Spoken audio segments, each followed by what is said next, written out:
tradição, comunhão, alegria, palavra que ensina a amar. É Deus sempre conosco, de dia, de noite, disposto a andar. É Deus sempre conosco, de dia, de noite, disposto a andar. Escola dominical, na vida é presente, é tradição, compromisso, é alegria da gente.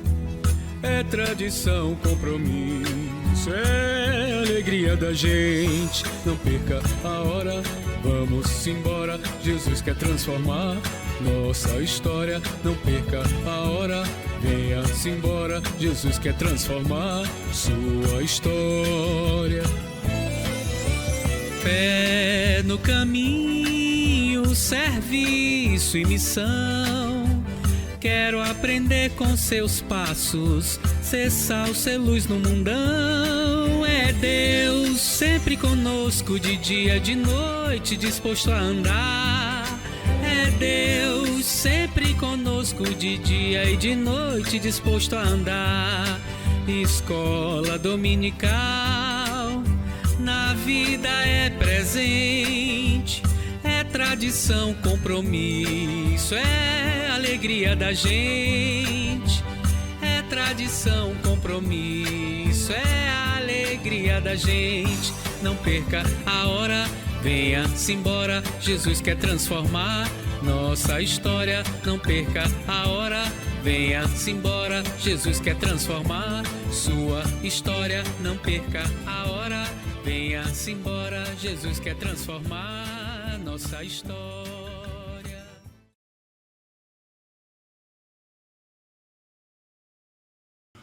Olá, meu nome é Bruno Miranda e hoje teremos mais uma Escola Bíblica Dominical. Irei falar sobre o Evangelho de Cristo com enfoque no nosso testemunho. Oremos. Senhor Deus, te adoramos e te pedimos que o Senhor venha nos dar entendimento da tua palavra e deste tempo. Que o teu povo venha se arrepender e se voltar para ti. Em nome de Jesus. Amém. Antes de falarmos especificamente sobre o testemunho, vamos revisar o que vimos na Escola Bíblica Dominical anterior. A igreja, como dizem em 1 Pedro, é um sacerdócio real, nação santa, povo exclusivo de Deus, sob o senhorio de Cristo. A igreja é uma nova comunidade de pessoas. Quando fazemos parte de uma comunidade de fé, é que podemos mudar profundamente e ganhar pessoas, almas para Jesus. No livro de Atos nos fala de evangelismo doméstico. Os textos principais são Atos, capítulo 10, versículo 24, Atos, capítulo 16, versículo 15 e 31, e Atos, capítulo 18, versículo 8. A palavra grega oikos tem um significado profundo e mais abrangente do que núcleo familiar. Não é apenas uma casa. Uma casa grego-romana significa também as outras gerações da mesma família, os servos e suas famílias, amigos, sócios e negócios. É uma rede de relacionamento comum. Inclui afinidade familiar, que são os parentes, afinidade geográfica, que são os vizinhos, afinidade profissional, que são os colegas de trabalho, afinidade por associação, que são os colegas com interesse especial. Nesta casa, que é ampla, quando evangelizamos, nossa vida começa a ser observada. Então, nossa vida é um fator de atração e evidência para a verdadeira fé. As pessoas ao nosso redor precisam ter uma boa visão de como o cristianismo funciona na vida de alguém. Devemos nos aproximar das pessoas sem superioridade e com respeito. Vamos ao texto bíblico de Atos capítulo 2, versículos 42 até o 47. Está escrito assim: E eles perseveravam no ensino dos apóstolos, e na comunhão, no partir do pão e nas orações. Em cada um havia temor, e muitos sinais e feitos extraordinários eram realizados pelos apóstolos. Todos os que criam estavam unidos e tinham tudo em comum. Vendiam suas propriedades e bens e repartiam com todos, segundo a necessidade de cada um, e perseverando de comum acordo todos os dias no templo e partindo o pão em casa, comiam com alegria e simplicidade de coração, louvando a Deus e contando com o favor de todo o povo. e o Senhor lhes acrescentava cada dia os que iam sendo salvos. Essa igreja descrita no texto bíblico serve de modelo para a nossa comunidade de fé. Serve de modelo para qualquer igreja cristã no século XXI. Uma igreja que se reunia no templo e em casa. Uma igreja que tinha compromisso com a doutrina apostólica e celebrava a Deus com alegria. Viva e mantendo a doutrina, como nosso pastor gosta de falar. Uma igreja que se preocupa com obras sociais, com orações. A igreja de Atos pregava o evangelho e fazia discípulos. Havia comunhão com pessoas de dentro, mas também com pessoas de fora. Perseveravam na doutrina dos apóstolos. Somado a isso, tem que continuar sendo piedoso. Uma igreja que ora e tem temor a Deus. Em lugares onde o povo está se santificando, orando, há uma pregação do evangelho, um milagre acontece. O Espírito de Deus está atuando. Ou seja, pessoas realmente convertidas. Pessoas que menos se espera a conversão se convertem. Deus cura os enfermos. Apesar de alguns estarem inventando milagres, como um teatro, Deus cura ainda hoje, mas o mais importante é buscarmos a santificação. Eu, o pastor, todos a igreja e os que forem sendo acrescentados devem continuamente buscarem a santificação. Se passarmos muitos dias e meses sem buscar a santificação, muitos passos para trás são dados. Torna-se perceptível o desvio de Deus para quem já fez isto. Na igreja primitiva havia pessoas que cantavam com alegria. E não cantavam porque estava tudo bem, pois estavam sendo perseguidos. Uma alegria que contagiava as pessoas. Havia comunhão entre os irmãos no templo e que essa comunhão se expandia para fora. Devemos ter comunhão também na igreja hoje e ainda ter um movimento para fora. O Evangelho não se torna uma verdade pública para uma sociedade sendo propagado como uma teoria ou como uma cosmovisão e certamente não como uma religião. Ela somente pode se tornar uma verdade pública uma vez que seja vivido em uma sociedade, a igreja, que está tanto habitando em Cristo quanto envolvida na vida do mundo. A igreja não pode somente crescer, mas crescer com qualidade. Crescer sem qualidade é arrumar problema, pois terá que carregar um peso grande. Mas temos que crescer e fazer discípulos e não somente ficarmos na qualidade dos membros atuais. É evidente que uma igreja que não cresce tem problema. E não esquecemos que o crescimento, quem dá é Deus. O resultado vem de Deus. É o Espírito quem converte o homem. Mas infelizmente heresias estão entrando dentro da igreja. E formas estranhas de igrejas ou comunidades de fé têm surgido.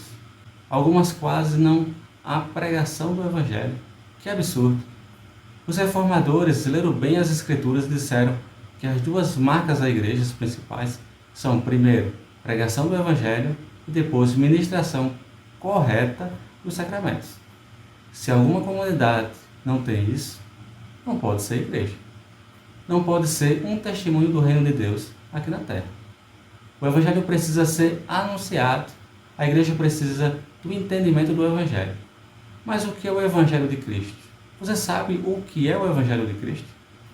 Existe um Deus que criou os céus e a terra, um Deus que nos criou e fomos feitos para Ele. Nascemos para adorar a Deus, mas o homem se afastou de Deus. E todos os problemas que ocorrem são devido ao pecado do homem. Covid, de quem é a culpa? A culpa é do chinês? Talvez. Mas antes disso, a culpa é do pecado do homem. O homem está totalmente perdido e não tem como ele sozinho resolver. Mas como o homem pode ser justo diante de Deus? O homem nunca pode se auto-justificar. Então depende da justiça de outro. A nossa salvação, a nossa justificação, vem da justiça de Cristo. Ele veio à terra, morreu e ressuscitou ao terceiro dia. E essa obra de Cristo é a nossa salvação. Só o Evangelho de Cristo realiza esta obra. Supostos evangelhos outros não podem fazer isto. O Evangelho da bênção, o Evangelho do mérito, o evangelho do cuidado dos pobres, o evangelho da prosperidade. Qualquer outro evangelho não pode fazer a obra de Cristo. Evangelhos de filosofias humanas não são o evangelho de Cristo. O evangelho são as boas novas. As boas novas é a solução de Cristo dar à nossa perdição.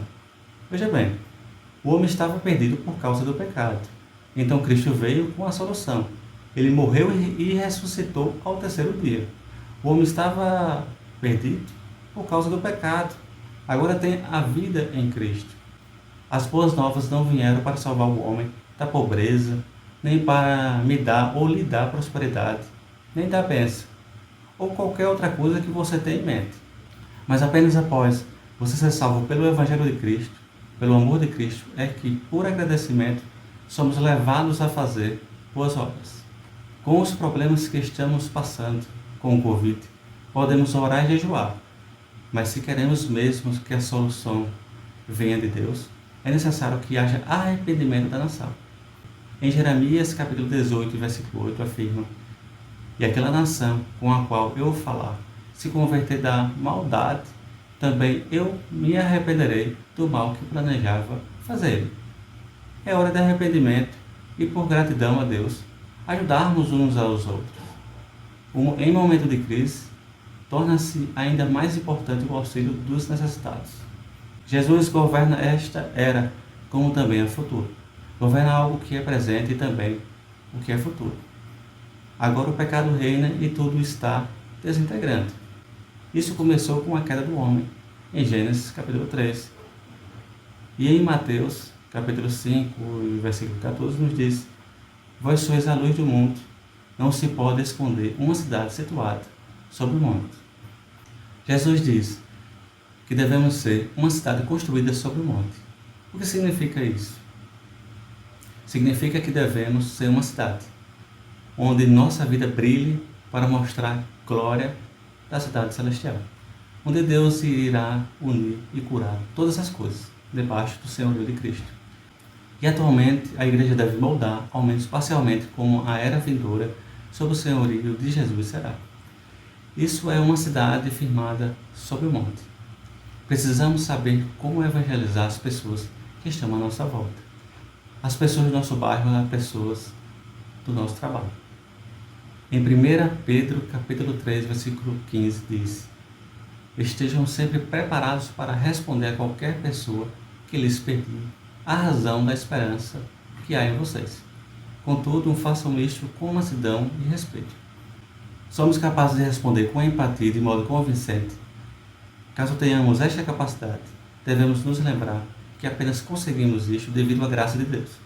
E por isto, temos que ser capazes de falar a razão da nossa esperança com mansidão. Jesus ora em João capítulo 17, versículo 17, pelos seus discípulos, e ele diz: "Santifica-os na verdade, a tua palavra é a verdade." E no versículo 18, ele imediatamente diz: "Assim como me enviaste ao mundo, eu os enviarei ao mundo." Você percebe o que Jesus está fazendo? Ele não está enviando os seus discípulos ao mundo para compartilhar a sua fé e depois orando para que eles sejam eloquentes e capazes de falar. Ele está os enviando ao mundo para compartilhar a sua fé e está orando para que sejam santificados, para que sejam santos. Por quê? Porque há uma credibilidade que resulta de você ser coerente na sua conduta. Há uma credibilidade que resulta de as pessoas verem o Evangelho te transformando, nos transformando. Você diz que é cristão, mas o Evangelho o tornou mais bondoso. Ele te leva a tratar as pessoas melhor. Ele te ajuda a enfrentar os problemas. Ele o ajuda a enfrentar a morte. O que sua vida diz sobre o que você crê. Se você não vive uma vida muito atraente, porque é incoerente, mal-humorado, ou porque é inacreditavelmente amedrontado, ou porque você é uma pessoa extremamente indisciplinada, o que isso diz aos outros sobre o que você crê? Não devemos ser testemunhas apenas por meio de nossa vida, mas através da nossa comunidade. Como estamos vivendo nossa vida em comunidade? Em Romanos capítulo 12, versículos 1 e 2, Paulo diz, parafraseando: "Ofereçam seus corpos coletivos como um sacrifício vivo, santo e agradável a Deus. Vejam bem, ele fala no plural, ofereçam seus corpos, referente a um sacrifício que é singular. Ele está dizendo que devemos viver as nossas vidas, plural ou em comunidade, e uni-las em um só sacrifício. E então conclui, não se amoldem ao padrão deste mundo, mas transformem-se pela renovação da sua mente. Ou seja, nossa comunidade deve ser uma alternativa aos padrões do mundo. O Evangelho deve influenciar, modificar, revisar e mudar tudo em nós. De modo que, quando nos reunimos como uma comunidade, devemos estar reconsiderando constantemente as implicações do Evangelho para todo o aspecto da nossa vida. Então, nós, como comunidade, nos destacamos no mundo à nossa volta. Toda parte da nossa vida comunitária é transformada pelo Evangelho. Por exemplo, as relações de poder. No mundo, os ricos e os notáveis mandam em tudo. A mesma coisa acontece na igreja, ou fomos transformados pelo Evangelho? As relações de poder na igreja simplesmente refletem o que você vê no mundo à sua volta? A cidade sobre um monte, quando Jesus fala sobre isso, ele está falando sobre um modo de moldar um tipo alternativo de sociedade humana. Um modo alternativo de fazer praticamente tudo. Negócios, sexualidade, relações raciais, arte, resolução de conflito, tudo. Assim, se realmente quisermos ajudar as pessoas a ter um vislumbre da era que virá, precisamos que a comunidade transformada pelo Evangelho e piedosa estejam presentes em toda a vizinhança, em cada esquina e canto. Enfim, Jesus nos ordena a sermos testemunhas. Quando ele diz, sejam uma cidade. Isso não é algo que um cristão somente pode fazer por conta própria. Você precisa ser obediente a Jesus como um indivíduo. Mas a pergunta é, estamos sendo obedientes como comunidade? Precisamos juntos fazer a diferença. Busquemos a Deus em oração. Querido Deus, eterno e santo e maravilhoso, perdoa-nos se, como igrejas, não estamos fazendo aquilo conforme o teu querer. Perdoa-nos se não estamos testemunhando conforme o Senhor deseja. Nos ajuda todos os dias, nos transforma, nos molda, nos faz seus filhos, nos faz sermos uma comunidade que faz a diferença. Em nome de Jesus. Amém.